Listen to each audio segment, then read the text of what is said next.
Praise the lord.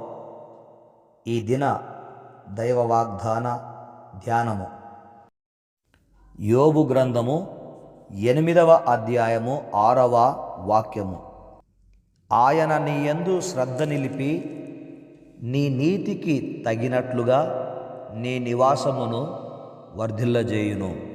దేవునికి స్తోత్రం. నేటి దినము వాగ్దానము, దేవుడు నీ యందు శ్రద్ధ నిలిపి ఉన్నాడు, నిన్ను వర్ధిల్ల చేసి ఆశీర్వదించును. ఆమెన్. ప్రభునందు ప్రియమైన వారలారా, యోబు జీవితము ఎలాంటిదో మనందరికీ బాగా తెలుసు. యోబు తన కుటుంబంతో ఎలా జీవించేవాడో పరిశుద్ధ గ్రంథములో యోబు గ్రంథం 1వ అధ్యాయంలో వ్రాయబడి ఉంది. ఆయనకు ఎన్నో శోధనలు, ఎన్నో శ్రమలు ఎదురైనప్పటికీ కూడా దేవుని పైన అతనికి ఉన్న అపారమైన నమ్మకము, విశ్వాసము చివరికి అతని జీవితంలో రెండంతలుగా అతడు ఆశీర్వదించడానికి దేవుడు కృప చూపించాడు. ఈ 8వ అధ్యాయంలో యోబు ఆవేదనకు బిల్దదు అనే తన సహోదరుడు తగిన సమాధానమిచ్చి ఆదరించుటకు ప్రయత్నం చేస్తూ ఉన్నాడు. ఎందుకంటే అప్పటికే యోబు కుటుంబములో అనేక సమస్యలు, అతనికి వ్యాధి కూడా సోకింది. ఆ సమయంలో తన సహోదరుడైనటువంటి లేదా స్నేహితుడైనటువంటి బిల్దదు అతన్ని ఆదరించుటకు చక్కటి సమాధానం ఇచ్చాడు. ఈ బిల్దదు చెప్పినటువంటి మాటలో ఒక 3 విషయాలు ఇక్కడ దాగి ఉన్నాయి. దేవుడు తన బిడ్డల పట్ల శ్రద్ధ కలిగిన దేవుడు. ఒకటి, శ్రద్ధ కలిగిన దేవుడు. రెండవదిగా ఆయన వర్ధిల్ల చేసే దేవుడు.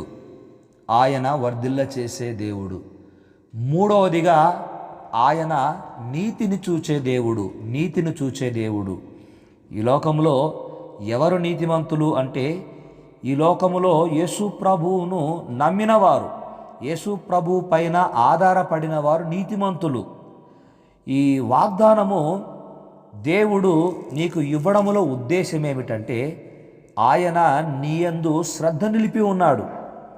నువ్వు ఏ ప్రాంతములో ఉన్నా, నువ్వు ఏ రాష్ట్రంలో ఉన్నా, నువ్వు ఏ దేశములో ఉన్నా, దేవుడు నీ యందు శ్రద్ధ నిలిపి ఉన్నాడు అన్న సంగతి నీవు మర్చిపోకూడదు. కొందరు అంటూ ఉంటారు కదా, నన్ను ఎవరు పట్టించుకోవడం లేదు, నా ఇంటి వారే నన్ను పట్టించుకోవడం లేదు అంటూ ఉంటారు.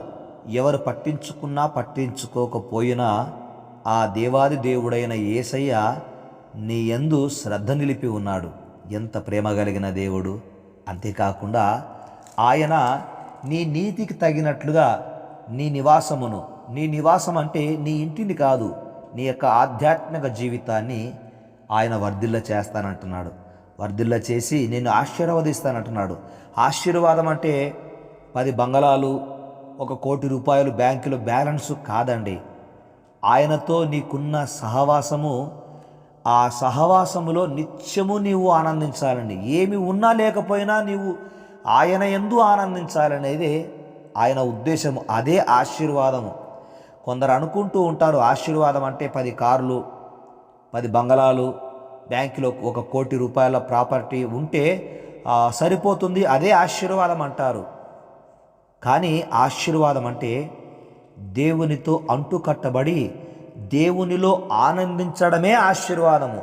అనేకులకు ఆస్తిపాస్తులు ఉన్నాయి కానీ ఆనందం లేదు.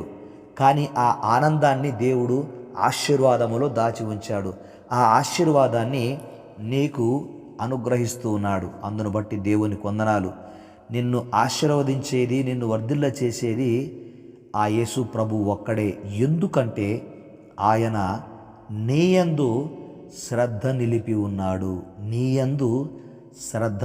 ఉన్నాడు. కనుక నీవు దేని విషయములో నువ్వు బాధపడి బలహీనుడవు కాకూడదు. ఎందుకంటే ఆయన నీయందు శ్రద్ధ నిలిపి ఉన్నాడు. నీకు ఏది అవసరమో ఆయనకు తెలుసు.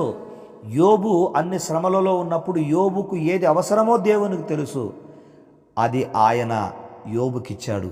నీకు ఏది అవసరమో అది నీకు ఇవ్వబోతున్నాడు. ఇచ్చి నిన్ను వర్ధిల్ల చేసి నిన్ను ఆశీర్వదించబోతున్నాడు. కనుక నీ యొక్క విశ్వాసమును కాపాడుకుంటూ ఈ వాగ్దానమును ఎత్తిపట్టి ప్రార్థించు. ప్రభు నిన్ను ఆశీర్వదిస్తాడు. అట్టి కృప దేవుడు నీకు దయచేయునుగాక. ఆమెన్. ప్రార్థన. పరిశుద్ధుడైన మా తండ్రి, నీవు ఈ వాగ్దానమును నమ్మిన బిడ్డల పట్ల శ్రద్ధను నిలిపి ఉన్నావని, వర్ధిల్ల చేసి ఆశీర్వదిస్తావని వాగ్దానం చేశావు. నాటి రోజులలో నా తండ్రి యోబు స్నేహితుడైనటువంటి బిల్దదు ఆదరించే మాటలు చెప్పాడు. అందును బట్టి మీకు వందనాలు, స్తోత్రాలు. ఆ మాటలు మీరు వ్రాయించారు. ఈరోజు నాయన ఈ వాగ్దానమును పొందుకున్న మా ప్రియ ఆత్మీయ బిడ్డల జీవితాలలో నీవు శ్రద్ధ నిలిపి ఉన్నావని తెలియచేసి, నిన్ను వర్ధిల్ల చేస్తాను, నిన్ను ఆశీర్వదిస్తానని సెలవిచ్చావు. మీ ఆశీర్వాదము ఐశ్వర్యమును కలగజేస్తుంది. మీ ఆశీర్వాదము సంతానము లేని వారికి సంతాన భాగ్యమును కలగజేస్తుంది. మీ ఆశీర్వాదము కృంగిపోయిన వారిని లేవనెత్తుతుంది.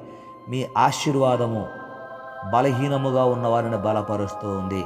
కనుక ఆశీర్వాదము మా ప్రియ ఆత్మీయ బిడ్డలందరికీ, మమ్మల్ని ప్రేమించే వారికి మీరు కలగజేసి మహిమను పొందమని మా ప్రభువును రక్షకుడైన యేసు నామమున ప్రార్థించి ఇవి పొంది ఉన్నాము తండ్రి. ఆమెన్.